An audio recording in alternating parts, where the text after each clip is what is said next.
Bem-vindos ao Fora do CTI, o podcast que leva a ciência do CTI Renato Archer para além daqui do finzinho da rodovia Dom Pedro. No nosso episódio de estreia, vamos explorar uma fronteira científica tecnológica na área da saúde, os micro-órgãos artificiais, também conhecidos como órgãos em chip. Vamos falar sobre como esses dispositivos estão resolvendo problemas na indústria farmacêutica, incluindo testes com animais em pesquisas científicas. Segundo estudos, a maioria das substâncias falham ao serem testadas em humanos, tanto por questões de segurança quanto de eficácia. Além disso, é um processo muito caro e que envolve também testes com animais, os submetendo a sofrimento. Já se debate a questão de testes em animais há muito tempo.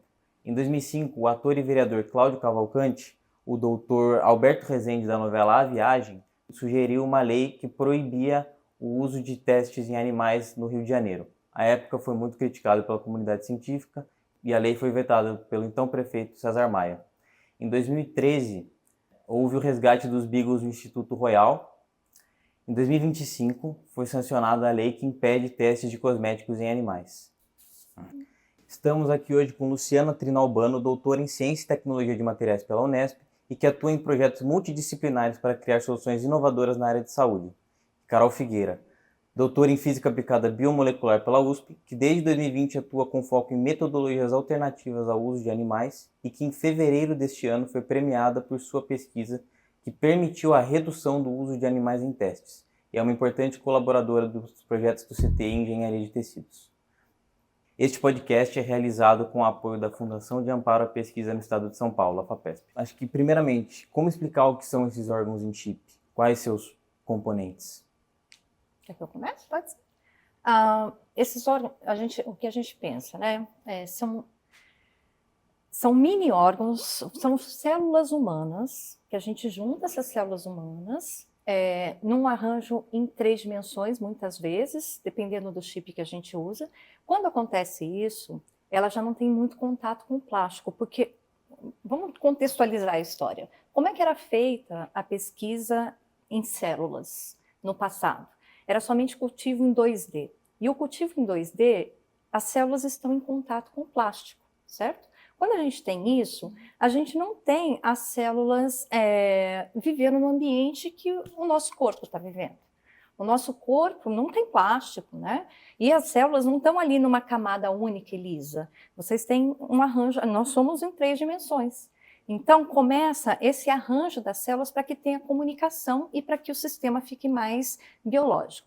Bom, além disso, além desse arranjo das células, que elas já não estão tanto em contato com o plástico assim, você coloca uma circulação, um sistema microfluídico, né, nesses chips. Então, o chip, a gente tem células humanas que estão num arranjo mais fisiológico possível e com essa circulação. Essa circulação imita o que seria essa circulação de meio de cultura, de comidinha dessas células, vamos colocar assim, imita o que seria a nossa circulação. E com isso, você tem forças ali que ajudam a fazer essa comunicação entre as células. E com isso, as células se sentem muito mais num ambiente parecido com o do corpo humano.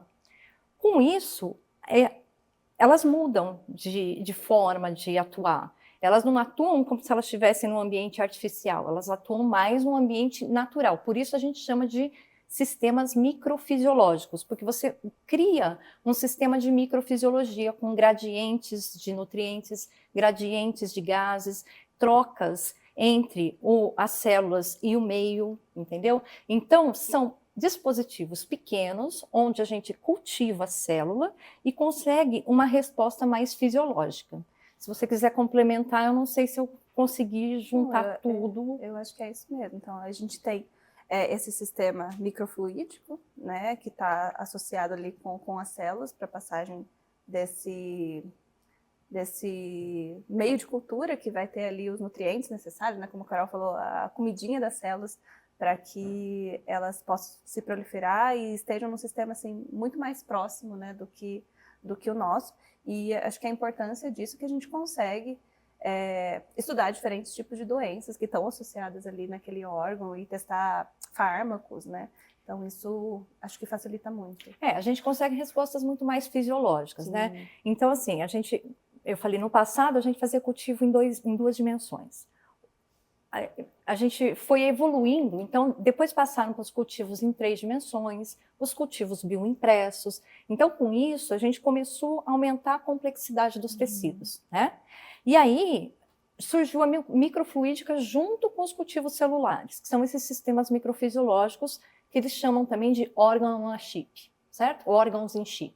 Então, hoje em dia já é possível você juntar mais de um tipo de órgão e ter sistemas mais complexos. Por exemplo, você pode juntar fígado, intestino, pulmão, você pode juntar, e aí você está chegando num sistema mais de humano na chip, humano no chip. E o que se busca com isso são testes mais preditivos, são respostas fisiológicas mais parecidas com a do ser humano.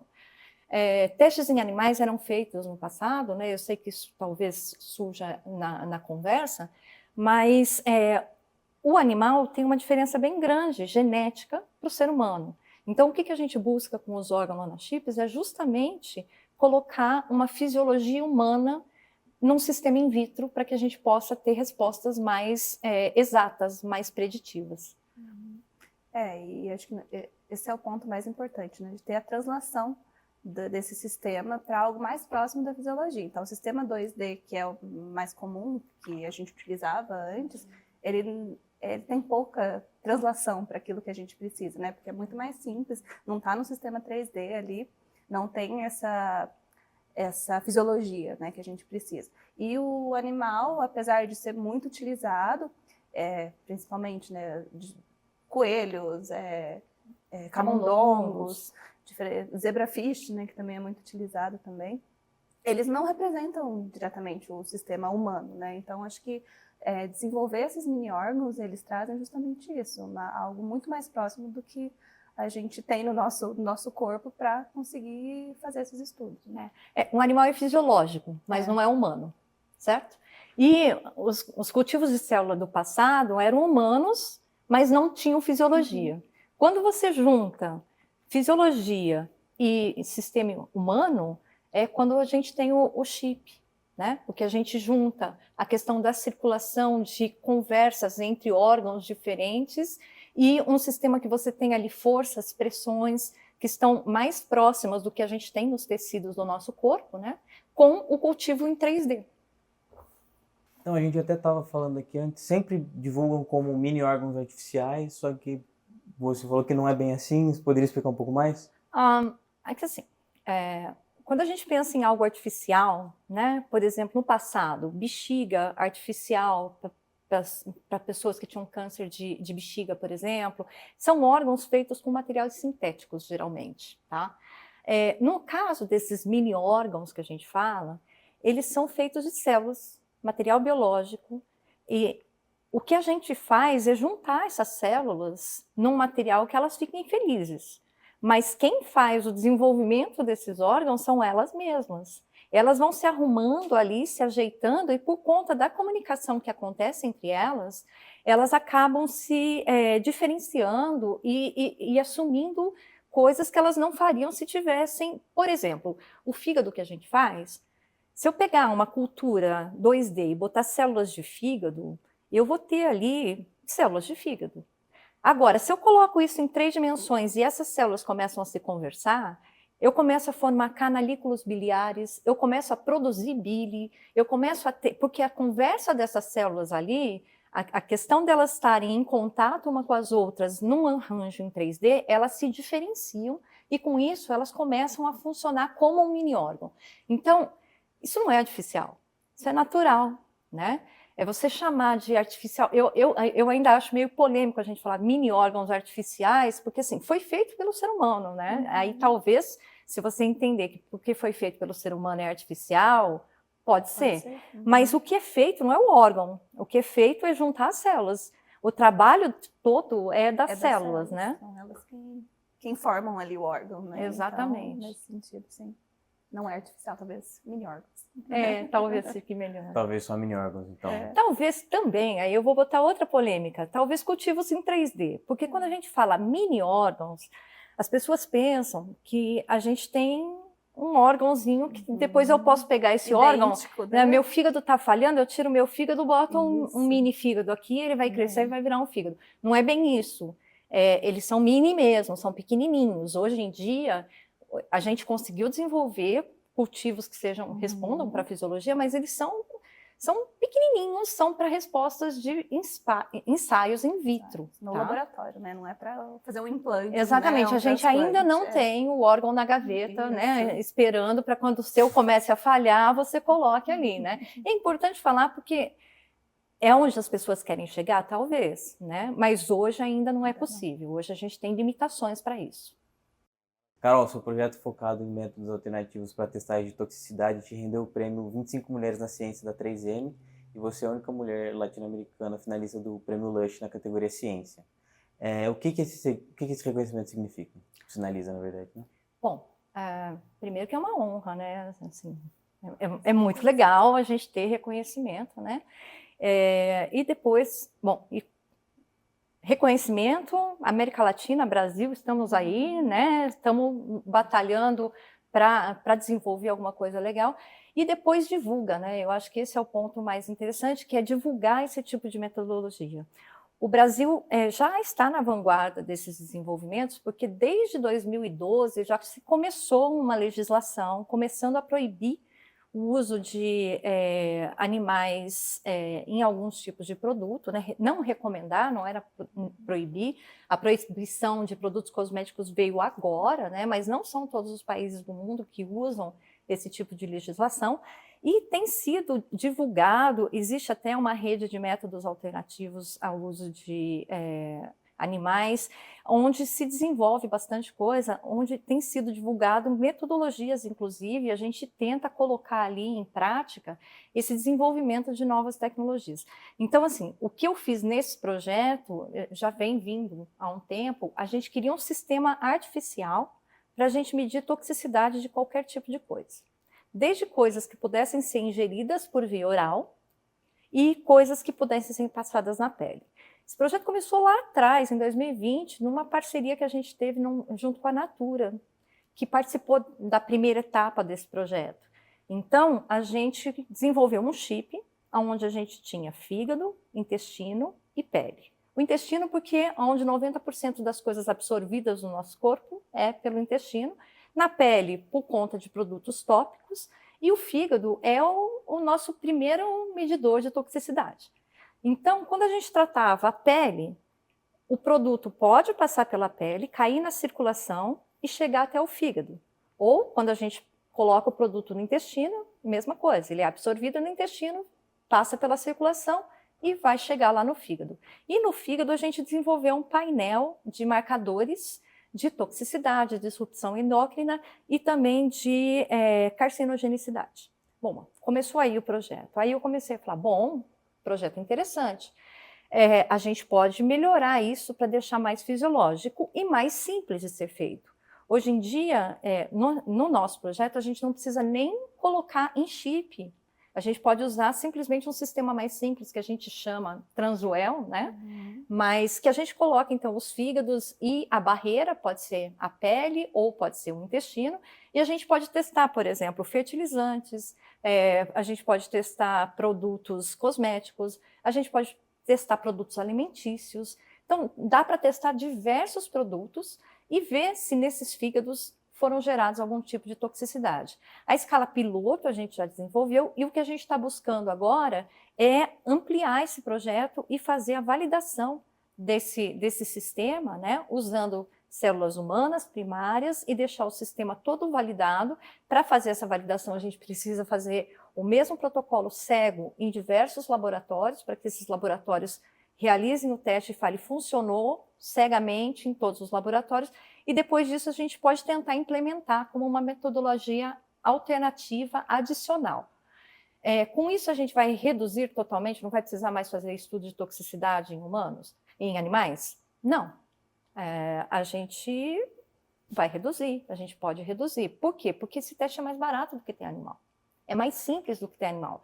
Então, quando você tem moléculas simples, você simplesmente faz esse teste e depois você vai para mais profundo, por exemplo, para um desenvolvimento de um fármaco, ainda não tem como a gente tirar o teste do animal. Então, aí você usa menos animais. Por quê? Porque você não vai testar todas as moléculas que você desenvolveu. Então, a ideia é essa. E, bom, e aí o pessoal gostou dessa ideia, né? E com isso eu recebi esses prêmios todos e fiquei muito honrada e muito feliz. Consegui responder? Conseguiu. E Eu parabéns, novamente parabéns obrigada, muito pelo prêmio e pela obrigada. indicação.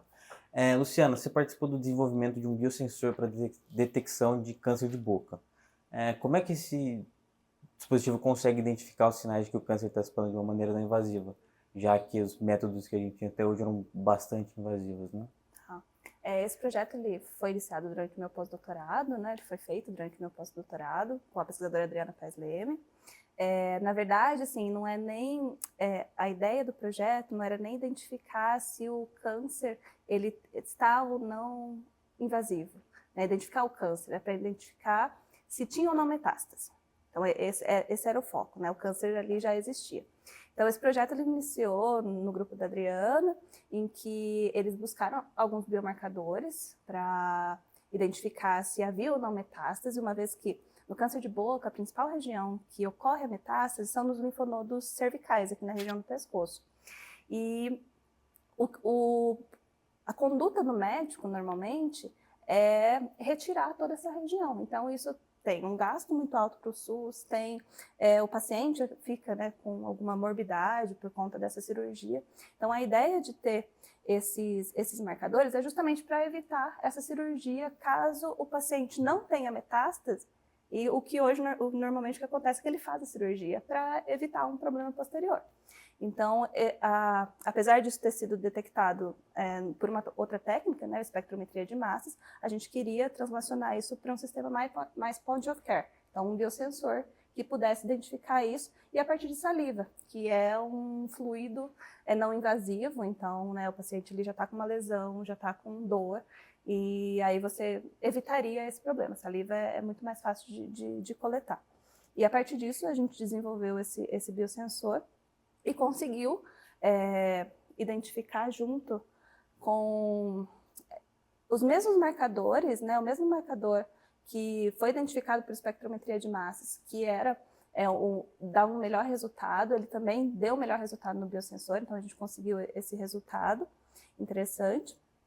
E utilizando machine learning, utilizando IA, a gente conseguiu uma acurácia de 76% desse biosensor, né? Então agora, né, esse projeto segue lá na parte de validação, e acho que essa parte dos biosensores, né, apesar de parecer um pouco diferente, eu acho que ela faz uma conexão bastante importante com a parte do órgão na chip, né, dos mini-órgãos, porque num sistema microfluídico ali, onde a gente tem as células interagindo, tem esse sistema fisiológico, a gente consegue incluir nesse sistema os biosensores para identificar justamente esses biomarcadores, essas moléculas de interesse, para identificar ali doenças ou alguma inflamação, enfim. Então, a parte dos sensores, com certeza, ele também é uma outra parte que entra no estudo do órgão na chip. Então, para você ver o quão complexo e quão multidisciplinar é essa área, né? Posso? Inclusive, um dos últimos desenvolvimentos, os chips mais novos que têm sido desenvolvidos nos últimos congressos que eu tenho ido de sistemas microfluídicos, são sistemas que têm sensores ali junto no chip para medir não só marcadores, mas a qualidade desse. Então, você faz medidas em vivo durante o desenvolvimento daquele tecido. Então, assim, é exatamente isso que você está falando, é a junção de tecnologias que está trazendo cada vez mais respostas para a gente, né? Acho que puxando nisso que você falou da IA, da machine learning, com a quantidade de dados gerados, qual que é a importância, né, da inteligência artificial para as pesquisas e para a aplicação, né, futuramente dessas tecnologias? Não, com certeza é essencial, né, hoje em dia, para os avanços, né. Primeiro que a gente tem uma quantidade de dados muito grandes que são geradas nesse tipo de estudo, né, então você tem, e diferentes, então você tem imagem, você tem dados quantitativos desses marcadores, você tem interação ali entre as células ao longo do tempo, e a gente precisa da inteligência artificial para a gente conseguir analisar esses dados, né, de machine learning, para conseguir também correlacionar esses dados, identificar quais parâmetros são diferenciais ali para o sistema, para a gente conseguir identificar aquilo mesmo que vai influenciar numa doença, né, na ação de um fármaco, por exemplo. Então, com certeza são, assim, acho que traz um avanço muito maior para a aplicação desses dispositivos, futura aplicação. Eu acho que aumenta muito a velocidade Também. da resposta, né? Porque às vezes a gente tem aí experimentos para trazer Longos. alguma resposta que vai demorar muito tempo. E se a gente treinar o sistema muito bem, né, a gente vai conseguir, quer dizer, o que a gente imagina, né, que a gente tenha respostas muito mais rápidas. Então, às vezes, por um parâmetro mínimo, rapidamente, a gente tem uma resposta. Por exemplo, no caso do seu sensor, né, no caso do desenvolvimento de um sensor, ou mesmo no caso de a gente estar ali tentando desenvolver um modelo de uma doença, um fármaco para uma doença. Eu acho que a velocidade da resposta que a gente vai ter é muito maior, os custos vão ser menores. E aí é que está uma coisa interessante, porque assim, eu falei de custo, inclusive para usar chip, é mais barato do que usar. Quando você tem o sistema estabelecido, isso acaba sendo mais barato. Agora, você pensa numa indústria farmacêutica, onde se gasta milhões para desenvolver um fármaco, e metade desses milhões são jogados fora, porque assim, mais da metade, 90% do que é testado como fármaco vai para o lixo. Né, por conta dessa questão de preditibilidade. Os modelos hoje em dia não são bons o suficiente. Bom, se 90% das coisas vão para o lixo, o dinheiro investido tem que ser retornado, ou seja, o preço do fármaco lá na frente, o fármaco que vai para o mercado, acaba sendo mais alto. Então, a gente acaba diminuindo o custo. Usando o IA e trazendo uma resposta mais rápida, a gente também diminui o custo de coisas como teste de diagnóstico, medicamentos. Então, eu acredito que a gente vai conseguir até diminuir custos no futuro. E até entrando nessa questão, acho que hoje a gente tem, né, nos projetos algo que a gente chama de gêmeo digital, que nada mais é do que uma réplica do sistema físico que a gente tem, mas ali virtual. Então, a gente consegue, né, uma vez que a gente tem já esses parâmetros, a gente consegue simular tudo isso ali no virtual.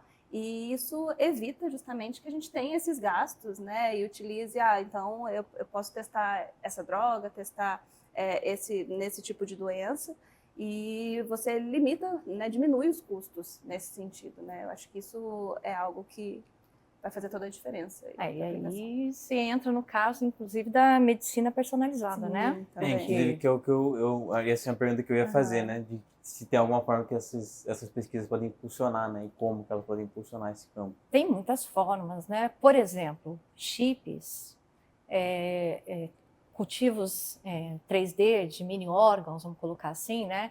Hoje em dia é muito utilizado, tem empresas, no Brasil não, mas nos Estados Unidos, por exemplo, tem empresas que pegam a sua biópsia de um tumor, por exemplo, você tem um câncer, eles pegam a biópsia desse tumor, eles desenvolvem vários mini tumorezinhos e fazem o teste de todos os possíveis quimioterápicos para se tratar aquele tumor, entendeu? Então, assim, isso é medicina personalizada. Você, em vez de submeter o paciente a diversos testes, testa um tratamento, não deu certo, testa o outro, não deu certo, bom, você já consegue fazer isso ali in vitro na placa de Petri, né?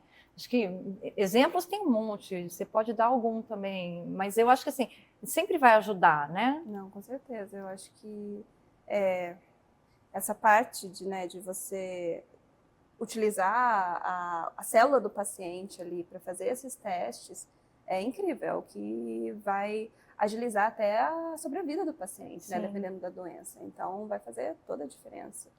Hoje em dia a gente tem técnicas, por exemplo, você pode pegar uma célula da pele da pessoa, certo? Você desdiferencia essa célula, ou seja, essa célula ela volta a ser uma célula tronco.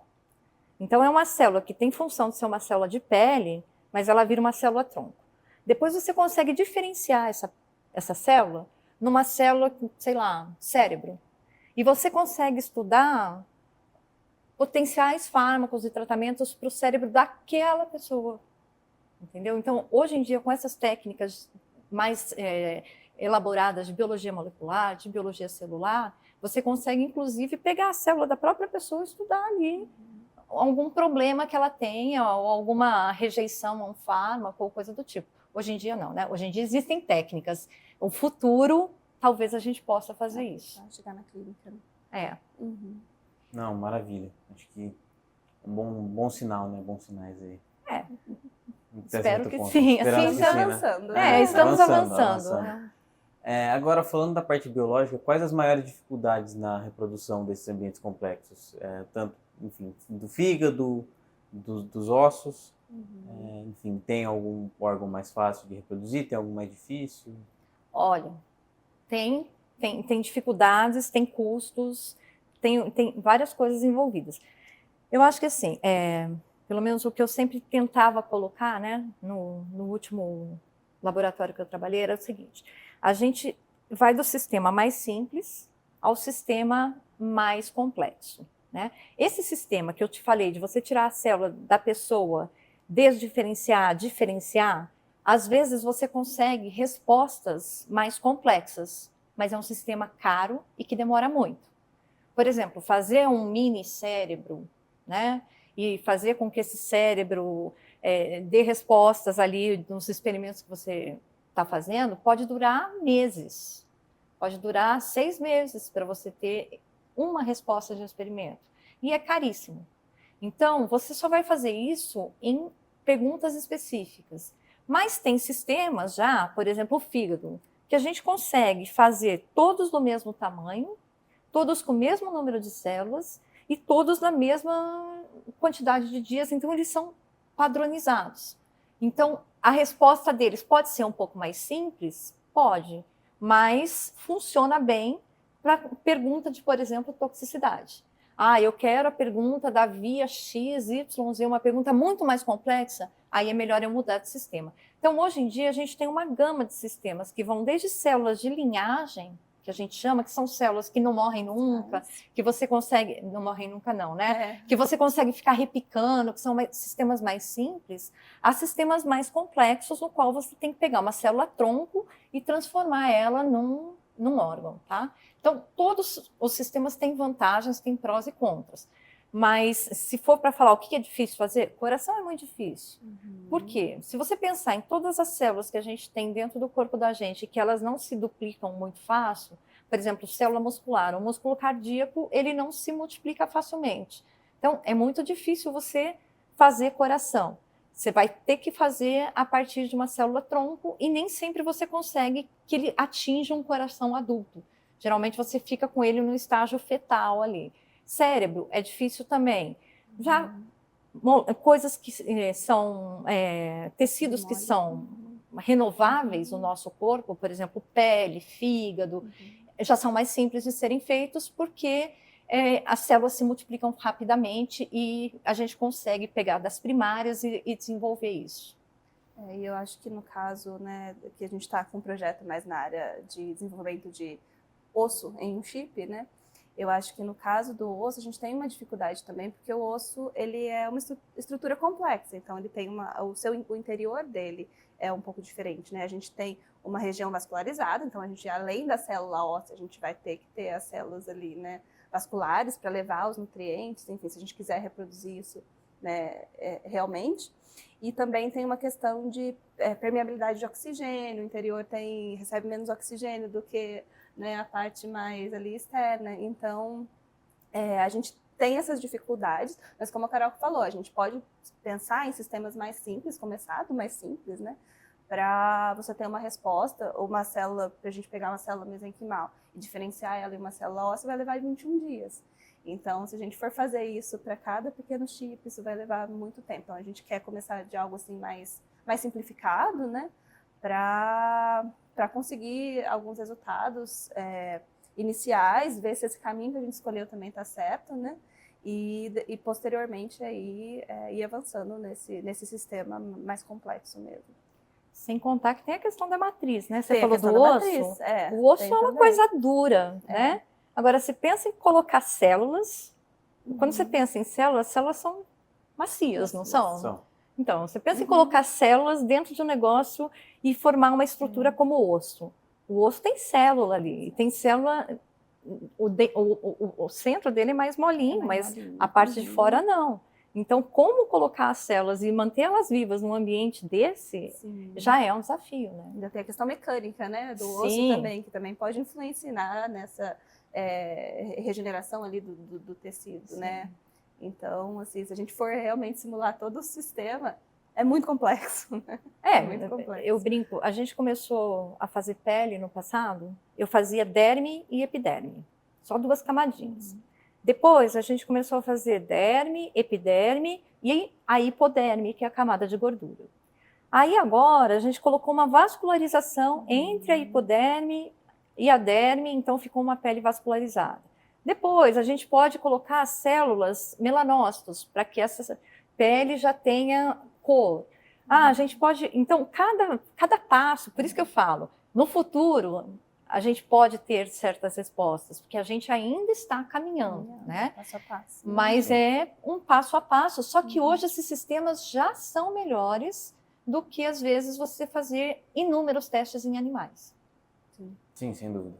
Não que eu acho que hoje a gente tem condições de não testar nada em animal, mas a gente tem condições de diminuir o número de uso de animais, porque a gente pode primeiro testar os sistemas in vitro e quando a gente chegar numa pergunta ali, esse aqui é o candidato? Ok, aí eu vou para o animal.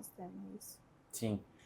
Então, pegando isso, essa coisa que você falou, hoje, sem dúvida, não é possível você consegue reduzir, mas você não consegue abolir. Para fármacos. Para fármacos eu acho muito complicado por causa da questão de segurança. Mas num futuro, seria possível?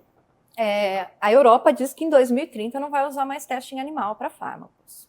A gente tem aí um movimento muito grande de empresas como Glaxo, Pfizer, Roche e Companhia Limitada, que estão fazendo bancos de cultivo 3D e desenvolvimento de chips para tentar chegar nisso, tá? Eu ainda acho que vai ser muito difícil em 2030. Pode ser que no futuro a gente chegue, mas é que assim, se a gente for pensar em segurança de fármaco, é uma coisa muito complicada. Vamos colocar que é um fármaco de uso pediátrico e você vai usar em bebês de 6 meses. Você não vai querer fazer todos os possíveis testes que tem, inclusive teste em animal? Sem dúvida. Entendeu? Agora, você está colocando um fármaco que é um fármaco para doentes terminais e que, assim, talvez, entendeu? Eu não sei mensurar direito isso, mas eu acho que, assim, a questão da segurança para fármaco ainda é muito complicada. Eu acho que talvez para fármaco, eu não sou tão otimista assim, eu acho que talvez para fármaco vai demorar mais tempo, se é que a gente vai chegar nisso, de reduzir completamente e acabar com testes em animais. Agora, para cosméticos, para outras coisas, hoje já é possível não fazer. Sim, sem dúvida. Você tem algum complemento? Concordo com 100%. Acho que a questão dos fármacos até gera um dilema ético, né? Então, eu até parei aqui no que eu estava falando, porque eu falei doentes terminais, mas, também doente terminal, né? Agora, é uma terapia ainda que está em estudo e a gente não sabe se vai dar certo ou não. Aí tudo bem, sabe? No caso das terapias avançadas mesmo, que são essas terapias biológicas, essas coisas feitas com CRISPR, CAR-T, né? Que são terapias celulares. Essas terapias nem adianta você testar em animais. Porque o animal não tem o mesmo sistema imune do ser humano. Então, a terapia celular é feita com célula humana para humanos. Como é que você vai testar isso em animal? Não faz sentido. Os biológicos, o FDA e o EMA já estão aceitando metodologias não animais para biológicos, porque biológicos são proteínas, né? Que geralmente estão estimulando ali o sistema imunológico, principalmente para câncer, né? Quando você está fazendo teste de biológico, você está estimulando cascatas específicas da resposta imune do ser humano, que nem sempre tem no animal. Então, assim, não faz sentido você testar no modelo animal isso, entendeu? Então, para certas coisas, sim, não vai precisar de animal. Mas para os fármacos mais clássicos, eu acho que ainda vai um tempo maior para a gente comprovar a segurança. Não, maravilha. Eu acho que agora falando um pouco já que a gente está falando de impressão, né, de impressão 3D, o material mais comumente utilizado ele é um polímero de silicone. Eu queria saber o porquê desse material, se ele cobre todos os tipos de tecido e se tem alguma alternativa. Para chip? Porque assim, uma coisa é a impressão do chip, a outra coisa é a impressão do tecido, tá? Então, quando a gente faz impressão de chip, a gente tem bioresinas. O polímero de silicone, ele é bom, vocês estão falando do PDMS? É isso. Então, ele é bom porque ele permite trocas gasosas. E o fato de permitir trocas gasosas, você tem as células lá dentro respirando como se tivesse... Então, você não precisa colocar... ela está ali respirando, certo? Então, e é um material mais mole e tudo mais. Transparente também, Transparente, né? Porque a necessidade é que seja um material transparente e biocompatível. Biocompatível significa, se eu colocar minha célula lá, ela vai aderir. Hoje em dia tem alguns truques que a gente usa, inclusive, para fazer a gente cobre esse material com outros materiais para deixar o material mais biocompatível. Mas a gente usa alguns tipos de resina também que funcionam muito bem. Tem várias bioresinas hoje que são utilizadas também. É que o PDMS, além de tudo, ele é moldável. Então, se você for pensar, você faz o contramolde em impressão 3D e o PDMS você coloca dentro do contramolde e você faz diversos, então é barato, fica fácil dos de canais fazer. microfluídicos, né, claro. também a gente usa, né, o PDMS para fazer isso, então facilita bastante. Mas agora, se você for falar de impressão de órgãos, de mini-órgãos, de tecidos, aí os materiais são completamente diferentes. Você pode usar desde cerâmica, se você está fazendo osso, a gelatina, se você está fazendo algum tecido mais mole. No caso da pele, a gente usa colágeno. Aí é outro mundo e é um mundo enorme, tá? Aí vai depender do tipo de célula que Exatamente. vai estar trabalhando, né? Foi o que eu imaginei. Do tecido da célula vai depender de tudo. Sim. Então, acho que é isso. Ficamos por aqui. Agradecer novamente a presença de vocês. Muito obrigada. Eu que agradeço. Eu também, muito obrigada.